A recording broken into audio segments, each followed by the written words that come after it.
If I'm not going to do more, a plus more than my job, somebody's going to replace me. AI replacing some human workers. Uncertain job market, in big part thanks to AI. Are now replacing jobs with artificial intelligence. Whatever I can at this point, because it's coming. Doomsday feeling is coming. How do I fight and combat that doomsday feeling? I get the promotion, and my response was blank. It hit me. I was like, why am I not jumping with joy? Something was off inside. Why do people achieve what they wanted and feel like exactly what I lacked? I really believe we have lifetimes in a lifetime. People finish the work, but they can't mentally log off from work. You're with your friends and family, but you're cheating on them because you're really at work mentally. Some people act like the employee of their life. There's others that can embrace being more like. Welcome back to my channel, Becoming. In today's conversation, I sat down with my coach because coaches do need coaches, right? So I centered this conversation around the topic of burnout because it is the most commonly searched for term on the internet today. I brought a few scenarios. So from this research, I pulled out a few scenarios and I explored them with my coach. Try to get her wisdom and ways in how she coaches her clients through these situations. So get ready because this is a masterclass on people who feel that they're successful on the outside, but are starting to feel exhausted on the inside. Right? This is the kind of exhaustion where your workday ends, but your mind never does. Or you're physically at dinner with your family, but you're mentally still answering those emails. See, these people are successful on paper. They've done things that they have once dreamt of. But now, after achieving everything, they still feel unsettled. And you know what I learned in this conversation is that burnout isn't the problem. Right? It is a symptom. And the root cause is the lack of self-awareness, living by old definitions of success, decision fatigue, and so many more. So if you are someone who has been successful in life from the outside but are starting to feel empty on the inside, this conversation is for you. And if you enjoy these conversations and they have had an impact on your growth, even by 1%, I'd love for you to subscribe us and join us in this journey of your becoming. Let's go.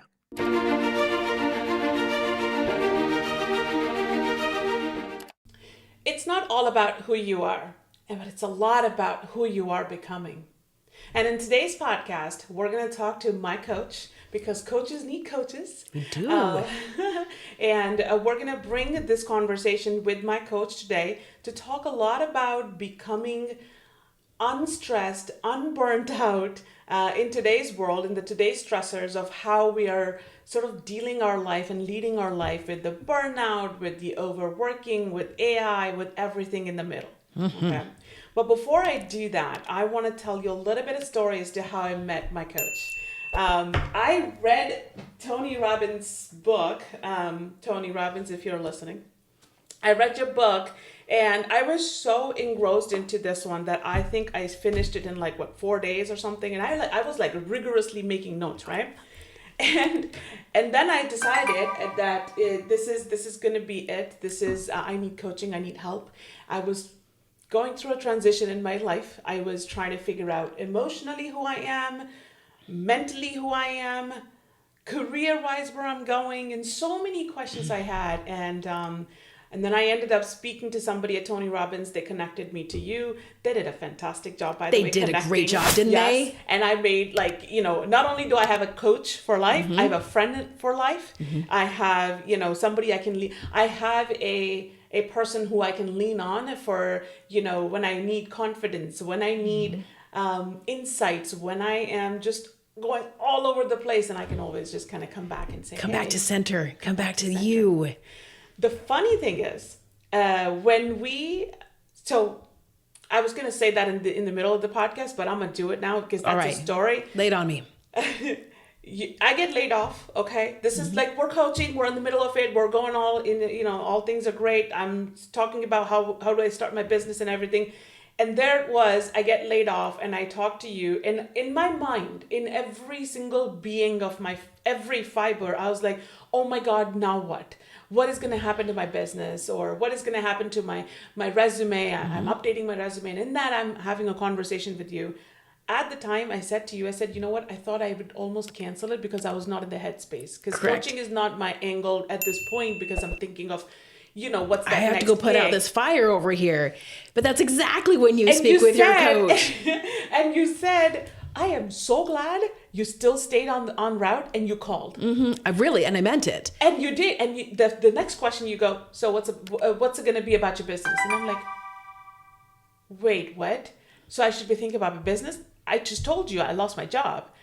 And you said, exactly with that. So now you can see my face, but you knew it was happening on the phone. I know. I knew because your voice was very calm, collected, very pointed. And I'm like, oh. And you put me in spot. Of course I did. And you brought me right back to what I needed to do. Well, we have our desires and our dreams, and then we have reality. And right, we want to take care of the future self and our current self. Yeah. And I know with your current self, it was the job. On the flip side, that's not your dream. That's not where you're going. Yeah. That's not your big picture. And so sometimes things that feel traumatic can actually be gifts. And while I wouldn't want to put it in your face like immediately, it's like, well, hold on. What's great about this? Thank you. What's possible? And this is, I think everybody should have a coach. Different shapes and forms. I think everybody should have one. Somebody on their side, somebody who believes in them, someone that will challenge them, and then absolutely change perspectives when we need it. We all need somebody on our side. Yes. But we do. We need that person that goes, hold on. That job is what you wanted anyways. Right? It wasn't quite a fit any longer. I think sometimes we have where something was once a dream or once worked, and then it no longer works, but we build trust through consistency. And so when we change that consistency, part of us does do a little freak out. It totally does. Yeah. And I was freaking out. And you were. And just because you're such a wonderful high achiever, you want to serve so well. And so, of course, that was very disruptive and also a gift at the same time. Yeah, absolutely. Oh, such a blessing. It really, at that point, I was just like, no, but I in hindsight now, of course, to what I have been able to sort of accomplish. So thank you. I have a lot to thank you for it.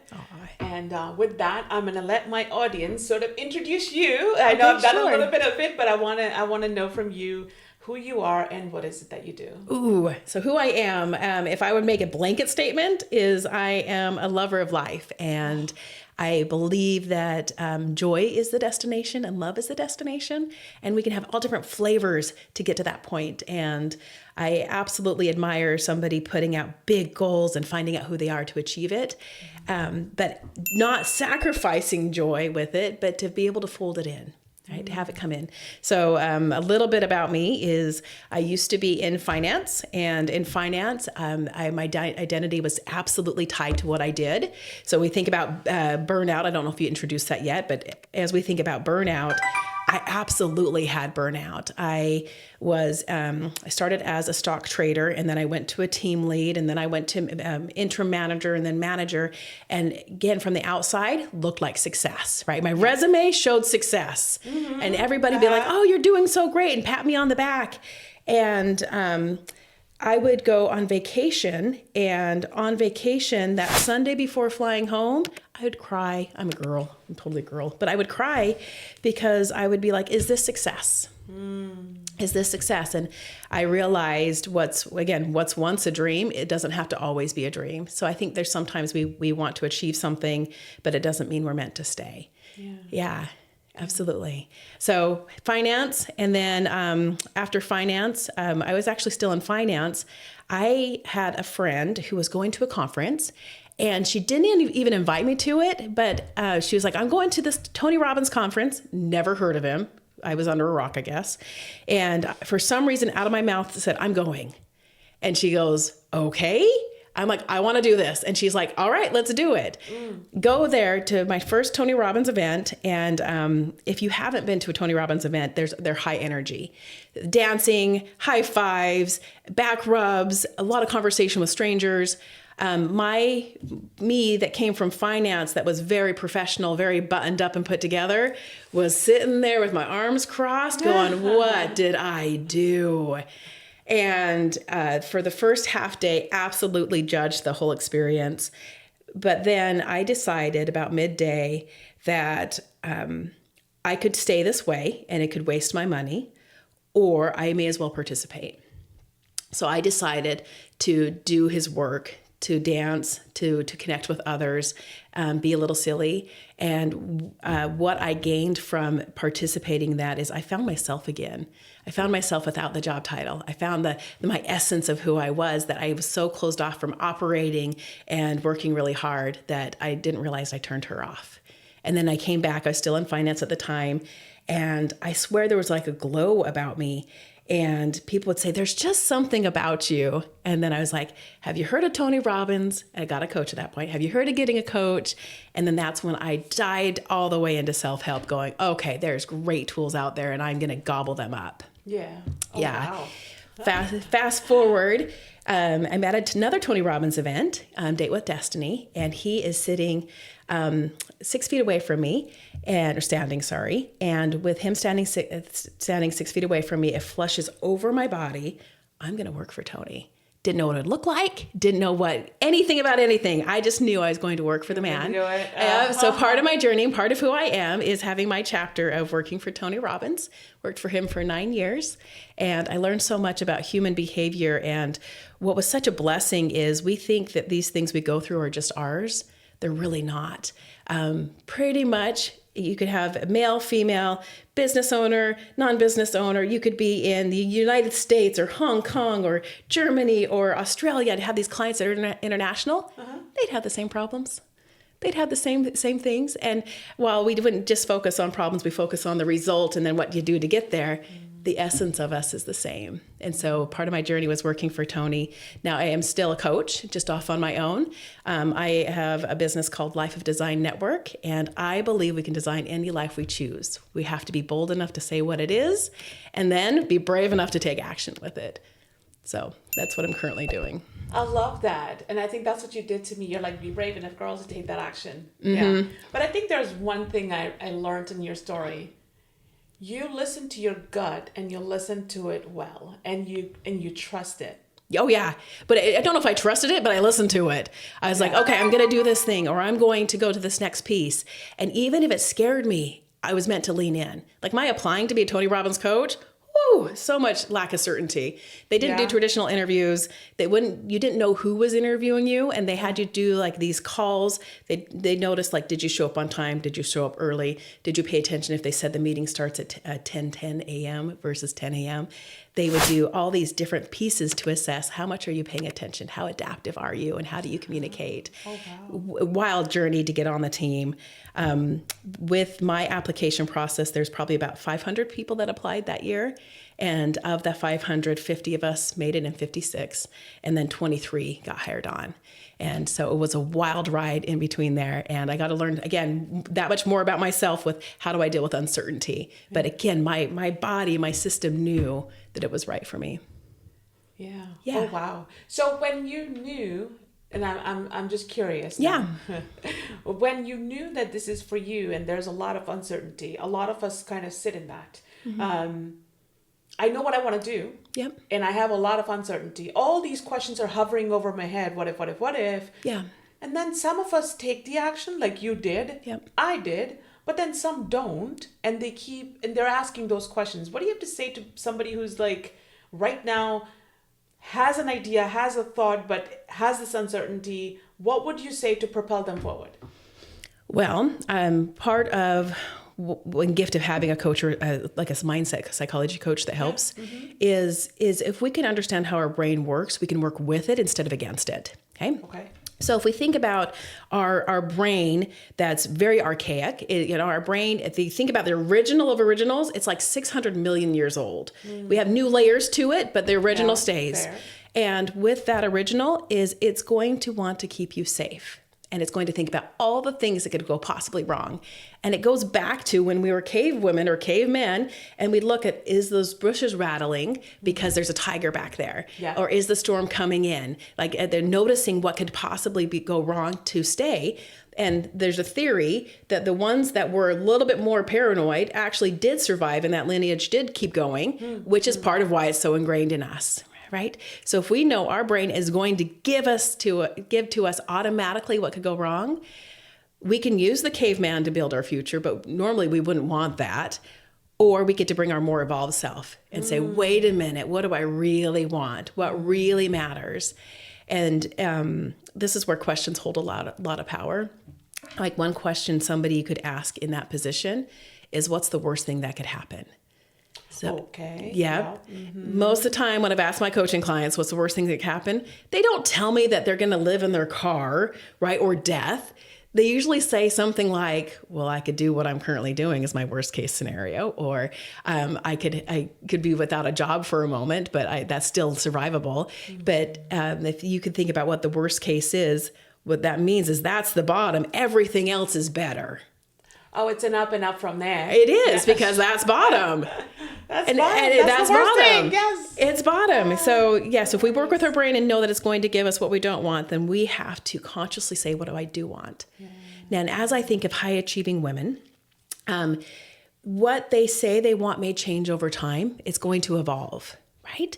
So when they're younger, they may say, I want that position. I want that job. I'm going to be the best, whatever that title is.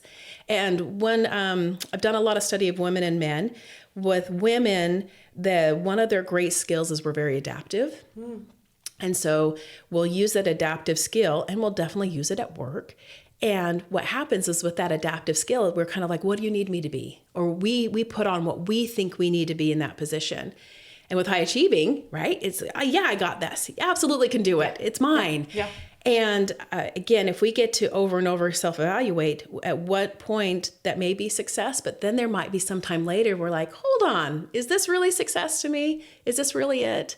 And they get to pause and say, you know, what is success to me? I really like the phrase, wealth is doing what I want, when I want, with who I want, as often as I'd like. Oh, love it. Me too. And so when I worked in finance, thinking if I rewind, I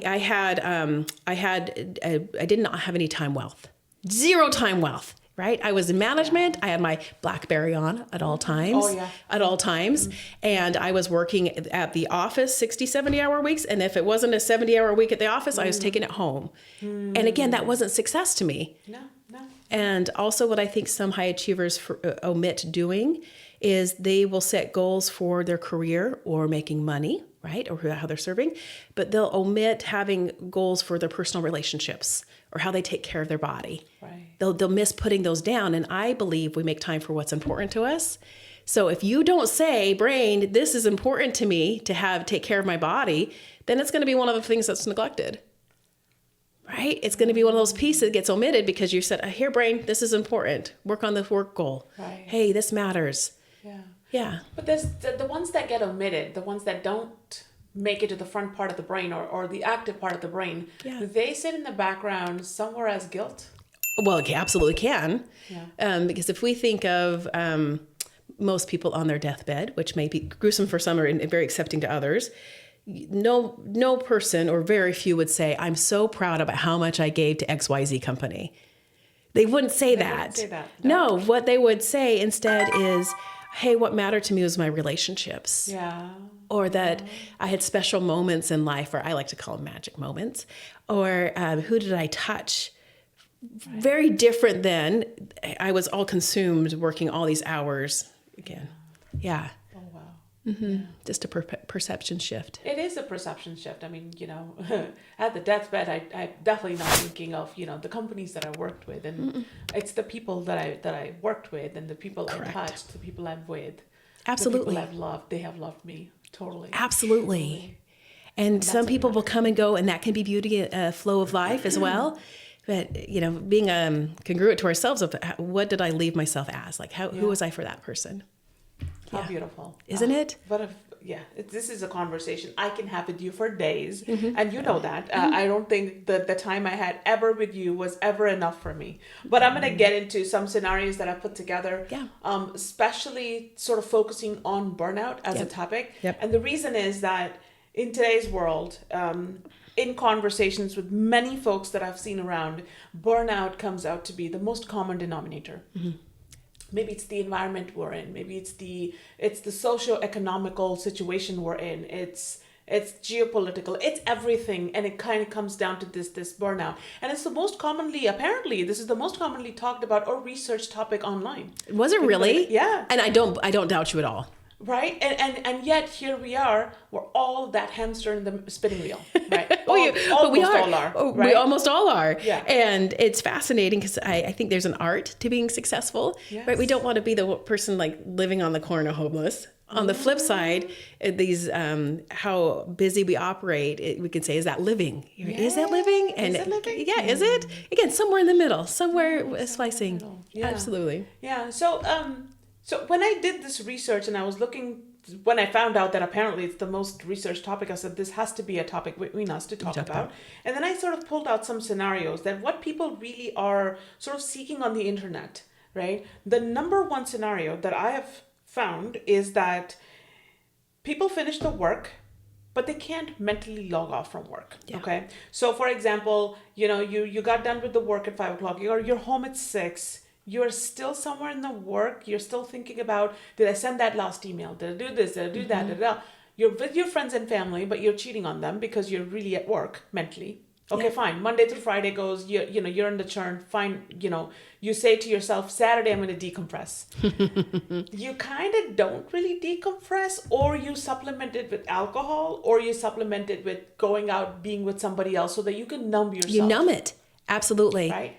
Then Sunday comes and it's depression because now I have to go back to do this again. And probably a scramble before the depression. A scramble to be like, okay, how do I put myself together, food prep, laundry, whatever. Yes. And then to start the cycle all over again. And it starts Monday morning again. It totally does. And then we say, happy Monday. And then we say, and then we wait for the happy Friday. I think it's funny when people are like, hump day, it's Wednesday. And I'm like, oh man, there was a chapter in my life where I'm like, I do never want to have to be excited about one weekday over another again.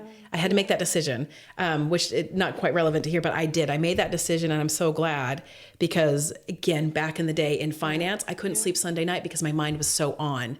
So one of the issues I think we have is we have our brain and our mind, and we have emotions, and we have our nervous system, right? Mm-hmm. Our nervous system could be hardwired to be on and to go. Yeah. Also, I think that phones can be such a gift. We can communicate, we can look at recipes, we have maps, we have all these this access to information. Right. I also think it can be one of our crutches too, because it's one of those things that doesn't allow us to turn off. Oh, absolutely. Right. I mean, me and my husband, we've talked about this and we've done it, right? I'm not going to take the phone to bed. And we do. We keep it away. But then somewhere somebody slips it on and it becomes our crutch. It does. And then it's the hamster in the spinning wheel. And then it's the hamster in the wheel, and then they get the dopamine hit. So this thinking of the lady that is overworked and not turning off. Yeah. I admire women for how they're able to adapt. Mm-hmm. I love it, and I think it's one of their qualities. Like on the opposite men, one of their great qualities is loyalty, right? Where ours is being adaptive. Okay. Yeah. And what I think one of the ways that they can help the nervous system release, it's not perfect, there's no perfect one solution to anything, is having other type of goals. Because again, most people will have goals for their business, but not the other ones. So if they were to say, I have a goal of becoming a 5-star mom, and I want to be, and usually when I work with clients, I'm like, okay, how do you want to be as a parent? They never tell me that I'm connected to my phone, I'm squeezing the last emails, I'm not paying attention to the game. They say beautiful things like I'm present, I sit on the floor and play with my child, I cook dinner, but I'm present with it. So one of the antidotes is consciously creating who you are when you're not working, just like you would consciously create who you are while you're working. So consciously who you are when you're not working, and consciously who you are when you're not working. So when you are and when you're not, both of them. Both of them. And so essentially, what does that mean? Does that mean like I'm in my present, I'm with what I'm doing? If that's what you want to call what your self-creation would be. Okay. So I wouldn't put words into somebody's mouth, right? Yeah. But if they said, I want to be grounded or calm, or I want to speak well to my kids, they're going to help their brain say, this is what's important to me. So our brain loves finding proof to whatever we're thinking. So it's a proof-finding machine. Mm-hmm. Yeah. Fair. So if you were to tell your brain on a frequent basis, hey, Saturday morning, here's the proof I want to find. I want to find being peaceful and calm and enjoying, having a different operating system than I did Monday. Yeah. Mm-hmm. Oh, so essentially really setting that goal in my mind to say consciously, for example, and I'm being coached here. on a Saturday morning, I will focus my energy on being present with my daughter, going out with her. Correct. Here's who I want to be. Here's who I want to be. Here's who I want to be. I want to be a mom that day. I Yes. gotcha. Are I you with see me? you. I see you. So you're I not love keeping it. the badass, hard worker, great, whatever your role is. Yeah. You're doing what you can to say, yeah, I need those qualities for there. I also need these other qualities. Yeah. And again, usually when I ask somebody, who they want to consciously create themselves as, they don't say erratic, just to respond, put out fires, never turn off. They don't say that. They say wonderful things. And then I'm like, great, write that down. Fabulous, capture it.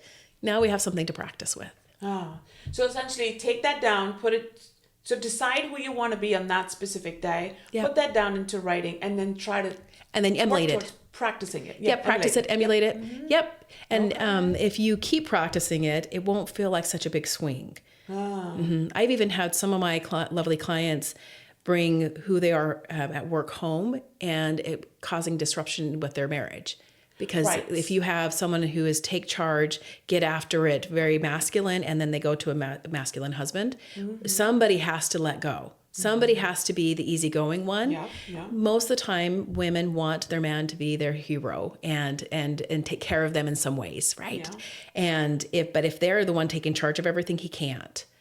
So I've had some of my female clients keep a bracelet in their car, and when they get home or on the ride home, they'll put it on their wrist and remind themselves, I need to bring my soft, calm, peaceful, my feminine home. Oh, beautiful. Yep, and then when they get to work, they can take it off, and then they can put it back on at the end of the day. Oh, so there I can be the boss lady, but here I get to be the queen of the house. Exactly. Be treated well, and I love that. I'm going to practice that. You going to play with that one? Please do. I'm going to play with it. Please do. Because I think it's interesting. You're right. We're both passionate.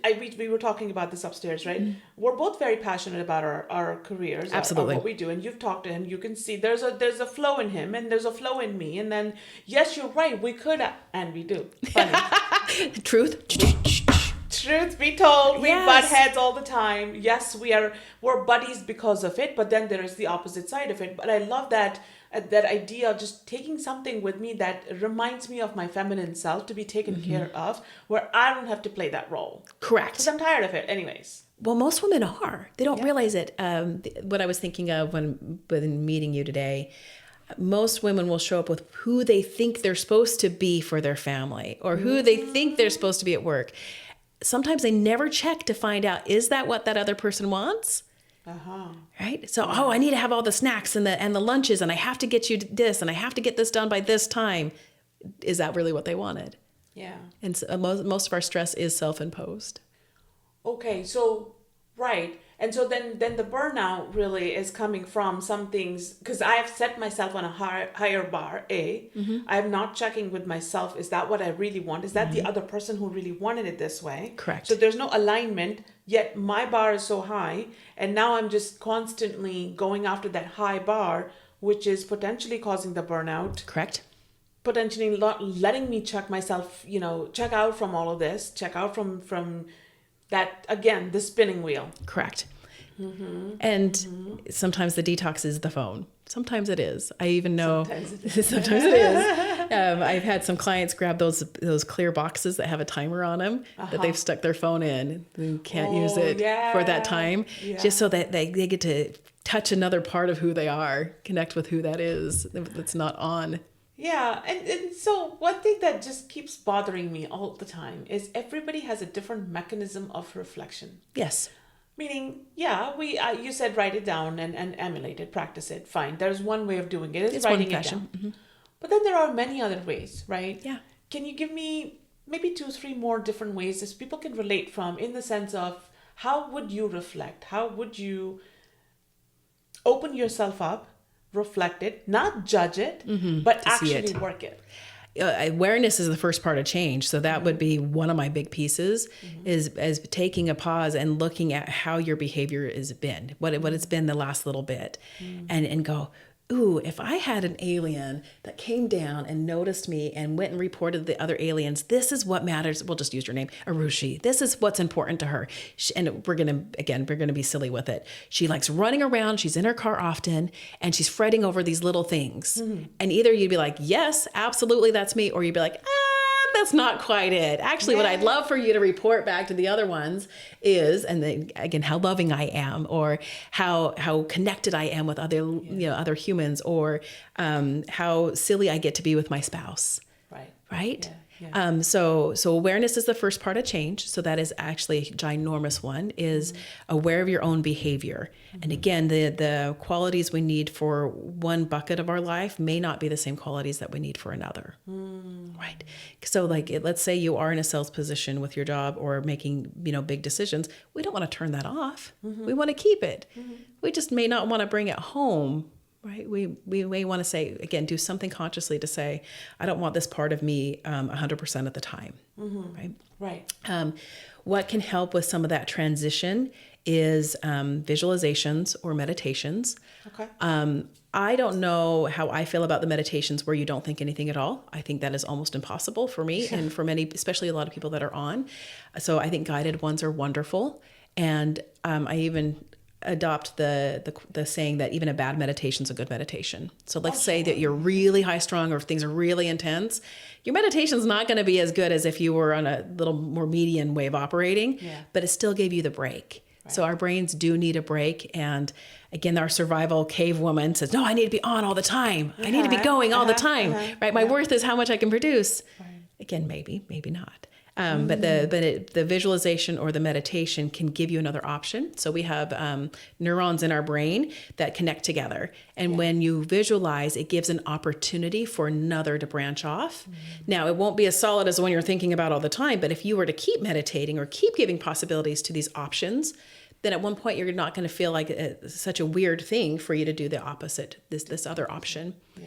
And I've done a lot of work with Joe Dispenza, and I did like that he says, hey, when you are creating this new you, it will feel different. It will feel weird because the known is how you've been operating. Yeah. So I will nudge if somebody is doing something that's new for their first time, and again, shaking off maybe being so high strung, it may feel different. They may not feel quite themselves. Yeah. And it's good. Yeah, I'm glad you said Joe Dispenza. I didn't know that you worked, or you have the studies with him. You studied him. Okay, I read his books, and I clearly from that did feel the transition. To your point, you're right. It feels different. I remember telling my husband, I said, I don't know who I am anymore. Good, but in a good way. Yeah, I was very peaceful with who I'm discovering. Yeah. Not so much of I wasn't in the rush of. What is it going to lead me to? Where am I going with it? So I was like, so I appreciate that. I think that he's done some really good work. So maybe there is another angle to when you said meditation. There's no bad meditation. Correct. It's just you do you, however which way it works. Yeah, whatever works for you. 5 minutes, 10 minutes, an hour. You do you. But even doing it is better than not at all. Not at all. Yeah. So just another way of just kind of being with yourself, self-awareness. Or letting the room to bring that presence to us to say, here, you may not have to do all of this all the time. You may not, right? And again, is that really success? Yeah. Right? Is it really? And then what you said, what's the worst that can happen? What's the worst thing? I love that. That's my aha moment. Is that your aha moment? Oh, yeah, good. Yeah, good. It was then, it is today. So I think it's amazing. I think what you said was brilliant. I'm going to move on to the second scenario. Absolutely. Okay, this is another one which is, again, most commonly researched, is that I am genuinely interested in helping others and I cannot say no. Mm-hmm. Okay, especially at work. And some people actually come back. I read some comments that they said, well, if I'm not going to help, I'm that's what I'm really literally paid for. So why would I say no? And I'm being paid for this. This is my job. And there's another angle to it, which was relevance, right? If I don't do my job, if I'm good at my job, and that's why people are asking me for help, right? So it's relevance. That is the validation that gives me, that I am doing good. I'm good at my job. Not every time comes a promotion. Not every time comes a award of some sort and whatnot. So this is one way of people to say, yeah, I'm relevant. And what it is that So this also goes back to a story. I had a coaching client. I had a client. I was coaching her. Summer of 24. Okay. This is, when COVID was done, Yep. where we're slowly getting back to work. Not yet full-time home. I was full-time home. This person was going back to office. And she said, Rishi, first of all, my time squeezes when I go to office because now it's not, thank God for her. It wasn't 10 hours a day. It was 10 hours a day, but 8 hours really working. Anyway, in that 8 hours, she says, if you ask me for help, I'll say yes. I will feel the guilt of not saying no. And then in those 8 hours, maybe I'll spend at least an hour and a half helping you out. But then going back to my work, it was hard because now I have to switch my context. Yep. Okay. What ends up happening is I have a to-do list that is now a massive list because I keep putting things on to the next day. So I'm stuck in this circle of I cannot say no. I love to say yes. I want to stay relevant. I have, only that many hours in a day. Right. And and the result is my to-do list, which is long. Looking at it is overwhelming, equal to burnout. A burnout. And then with that long list, we can develop bad habits where we scratch off a few things and then it rolls into the next day. And then we add more and it rolls into the next day. And it can lead to a mental exhaustion because it never goes anywhere. Yeah. And with the saying no, it has been fascinating to coach through the years about what no means to people. Yeah. And I think back to the root of childhood, how we receive no and how often we receive no when we're like a toddler. And then we also have what we're conditioned to do, and especially I'll say women, to be the good girl. Right? To be the good girls, to be agreeable. You're not supposed to say no, right? Because they say, oh, that she's wild if she were not to, right? Here she has she has a personality or assertive, like I think you were kind, but talking about your teenager and how she is. Yeah. Right. But we're conditioned, right? To supposed to be the good girl, which is part of saying yes. Yeah. Now, I don't think there's anything wrong with yes. It's when it harms you. That's when we want to pause. Right? How does one know then? Well, that's where if she's overworked, overtired, can't keep up, or can't do her own job, there's signs that can say, "Hey, hold on, this is not okay." And some people, because of those early childhood years of hearing no, may get to say other words instead of no. It could be, let me check my calendar, or let me see what I can do, or let me see it, with these other things that I've been asked to do. Let me check against that, or yes, and here's how it can be done. I know that there's some people who lead businesses and they think they have to be like the heartbeat of the business, right? Not in the good way as far as loving, but in the way of if I'm not there, it's going to all crumble, right? And so that part starts with a belief that there could be harmony in business and harmony in people working together, right? With the no piece also, if we have this little girl that's been raised to say yes to things and then later is now into the work world, she's going to keep some of those same behaviors because she's going to get rewarded for it, right? Let's just say it's you. You're like, oh, Rushi's always got her back. She's got this. I know you have it. And you're like, yep, totally got it. Again, until your list gets so big that you don't really have it. Also, I'm sure you've heard the study that it takes 23 minutes to get back into focus after you're out of focus. Yes. That's On where average. on average. And so that's where those little pings, we want to be careful with them. There's times that we need truly focused time that we may want to have some good hygiene with ourselves. And again, nothing against the company culture, but something with hygiene with yourself saying, hey, for this project, I'm going to put my phone on airplane mode temporarily, right? And don't turn it back on. Or I'm going to turn off the ping sound so that way I can focus for the moment. Yep. And then, with some of the individuals, we can have them look at what were they hired for. Now, if they were like an admin that's a catch-all for everything, they may get the chance to continue to refine what that role is. Yeah. But most people aren't. Most people are more refined than that, that they get to go, wait a minute, am I taking somebody else's work that really doesn't fit for my role? Yeah. And they get to check on that one. Now, yes, I can certainly put a list together of all of these things, but thank you for that, right? Like, this is a good list. However, it does trigger guilt though. Like if I said no and I said I'm gonna balance my schedule, it'll feel good. I'm sure I'll have the right hygiene. I will have the right flow. But in the back of my head, am I relevant? right? Yeah, okay.